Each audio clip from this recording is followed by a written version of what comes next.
Still have a long way to go before the Cubs open the real regular season, not the 2 games in Japan, but the regular season where you need 5 starters. Some people think they need 6. Who's the number 5 starter, though? I think they're going to go with a 5-man rotation.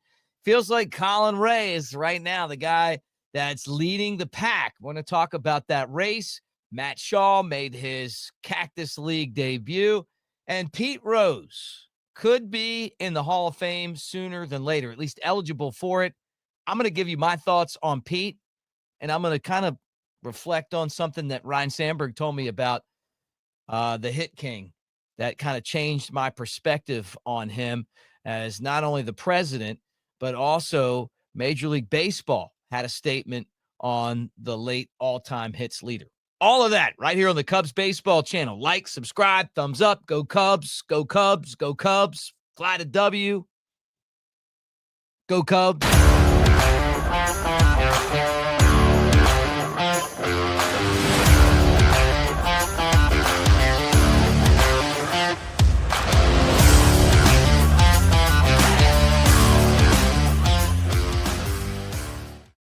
Thanks, everybody. Mick Gillespie, Cubs Baseball channel, and it is great to talk Cubs with you guys today.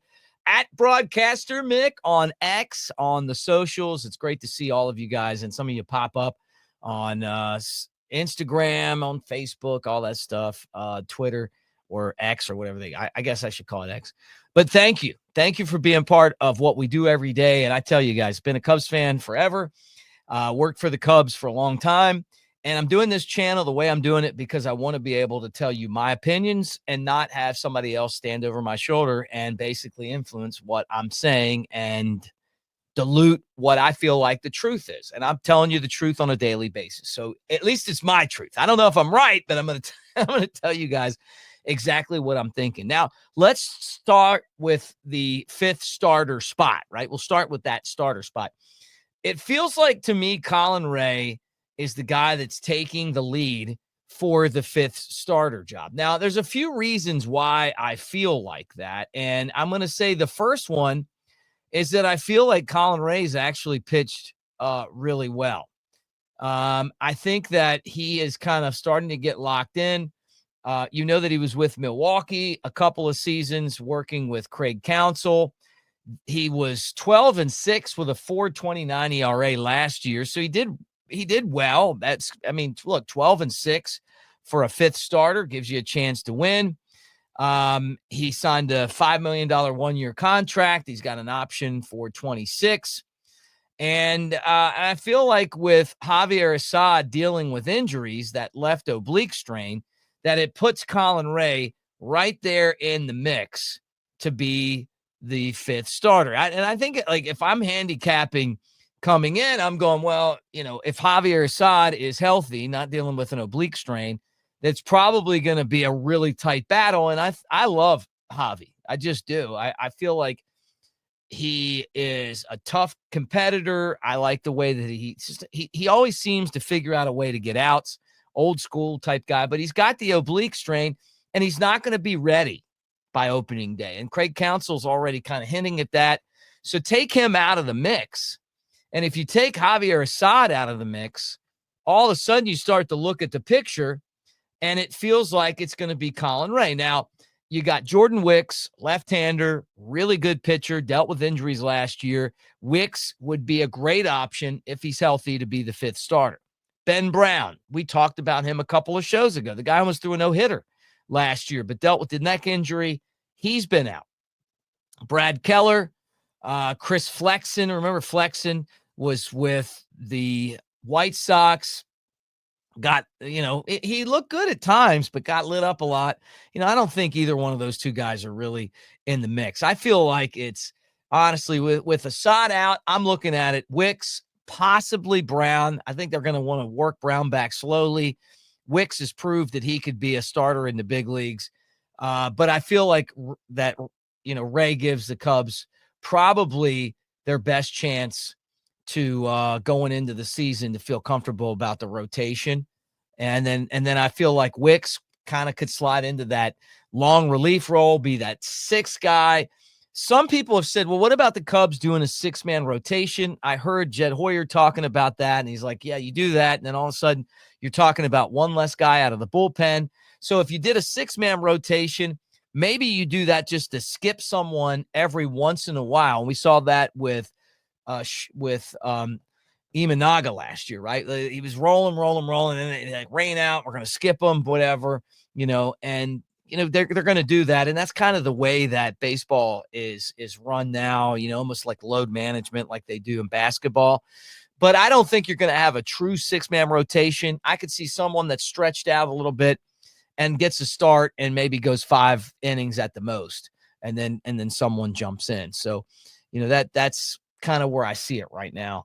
And I feel like Rea is the guy, if I'm putting my money down, that's going to be number 5 in the rotation. Now, somebody could get hurt, and then all of a sudden he slides up, and then that's where the Cubs' depth really comes in handy, because if Rea was the 4th guy, and then you had Wicks and Brown and Keller and Flexen battling for the next spot, you feel pretty good about it. Or Assad comes back and he slides in there.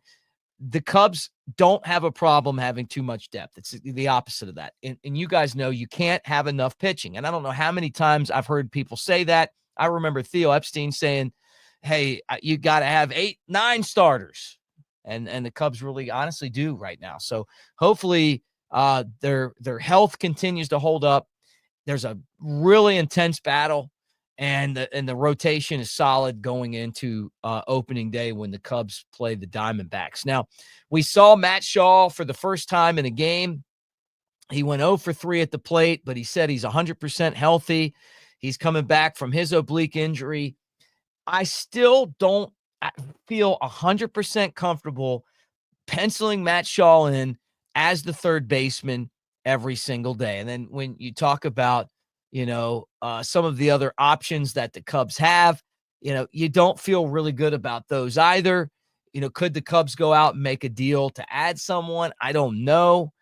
I kind of feel like that it is what it is. And you're hoping that Shaw can take that job and run with it.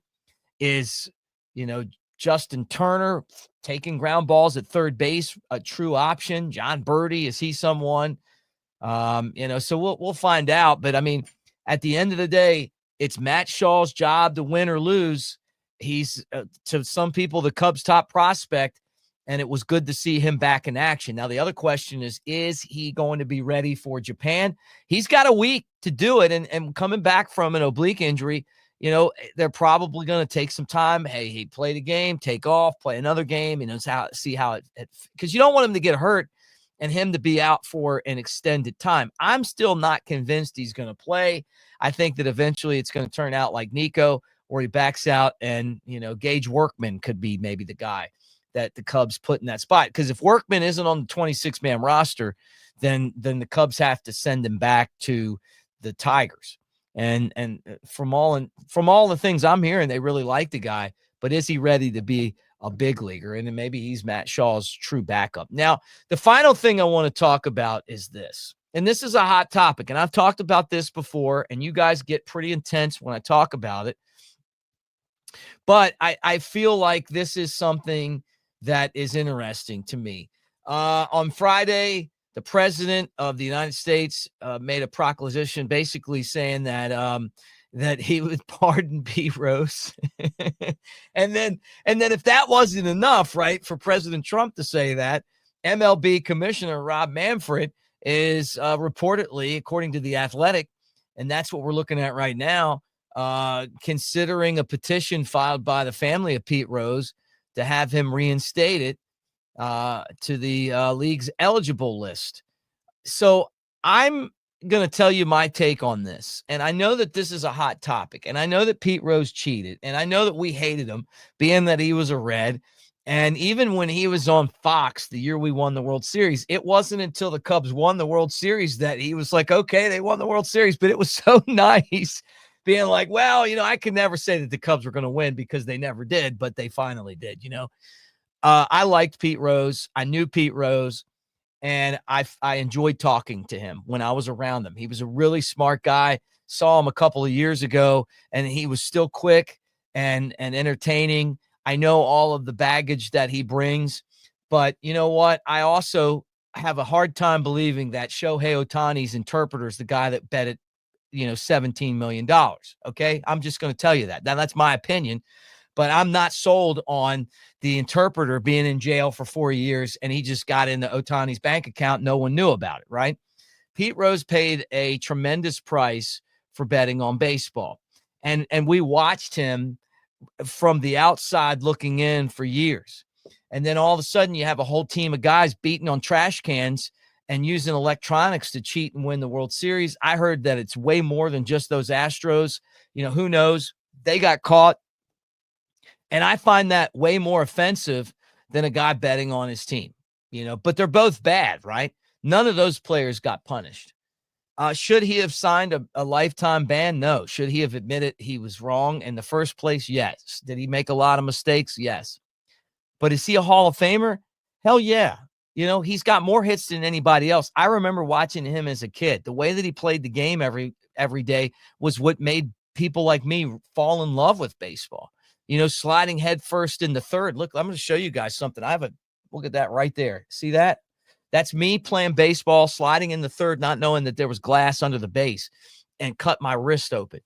I loved watching Pete Rose. I wanted my hat to fall off when I was running around the bases. This is why I like Pete Crow Armstrong. I like the intensity that he plays. Ryan Friel was my favorite all-time player.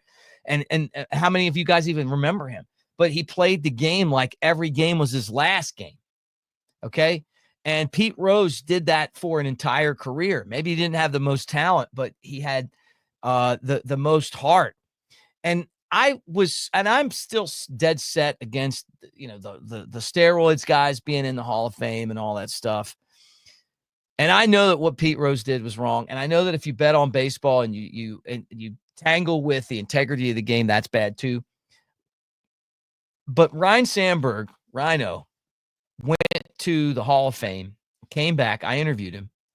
And I interviewed him like the day after he came back. And we sat in a dugout during a rainstorm and we just talked. And I would love to find the audio because I'm sure I still have it. And I asked Rhino, I said, what do you remember about the Hall of Fame? And he said, one thing I remember from this year's induction, he said, when I turned around and I saw the Hall of Famers, where's Pete Rose? He said, Pete Rose belongs here. He was the guy that we all wanted to beat. He was a guy that when he got 3 hits, he won at 4. When he got 4 hits, he won at 5. Look, if Rhino, who's a Hall of Famer, and honestly, one of my all-time favorite players and one of the guys that how many of you have named your kids after because you love him so much, says that he thinks Pete Rose belongs in the Hall of Fame. Who am I to say he doesn't? He's not alive anymore. It was sad the day that I saw him die. I texted his agent and said, hey, Mike, I feel terrible for you and baseball and not being able to go by in Vegas and see Pete, when that was something that I always looked forward to doing, listening to him talk baseball. And I know a lot of you guys are going to feel the same way. Let's let the guy into the Hall of Fame. Let's let him in. There's other bad hombres in the Hall of Fame. There's guys that were racist. There was guys that didn't want to have blacks play in baseball, which to me is egregious, right? When you talk about not having Satchel Paige, who might be the best pitcher of all time, not in Major League Baseball for most of his career. There's other things that have gone on, and you gotta forgive. I mean, look, Satchel was one of the most forgiving guys out there and pitched up until he was like 60. And I mean, he may be my all-time favorite player. At the end of the day, Pete Rose was a Hall of Famer. He was one of the best players ever. And I think he belongs in. But you guys tell me what you think. Get in there in the comments section and tell me. I mean, if you're a diehard Cubs fan like me, should I not want the guy in just because I mean, he never played for us. And he always seemed to be that guy that liked to take shots at the Cubs. Or do you look at it through the baseball lens and go, hey, man, we're all flawed. And if you have a Hall of Fame, I mean, you got to have the guy with the most hits. And he's got a ton of records too, man. A ton of records. So I hope they do it. I hope that they say, hey, you know what? And then let the writers, let whoever, the veterans committee decide if the guy with more hits than anybody else belongs in the Hall of Fame. And it almost reminds me of this when Ronnie deserved to be in the Hall of Fame long before he was. I don't know why they waited until after he wasn't alive to bestow that honor on him. But I remember when number 10 finally got in there. I hope that that's the case for Pete. I really do. Anyway, that's my opinion. Guys, thank you for being here on the Cubs Baseball channel. Like, subscribe, thumbs up, and we'll talk again tomorrow about more baseball, mostly Cubs, but today just a little bit of, I guess, Reds and Expos and Phillies. Talk to you tomorrow.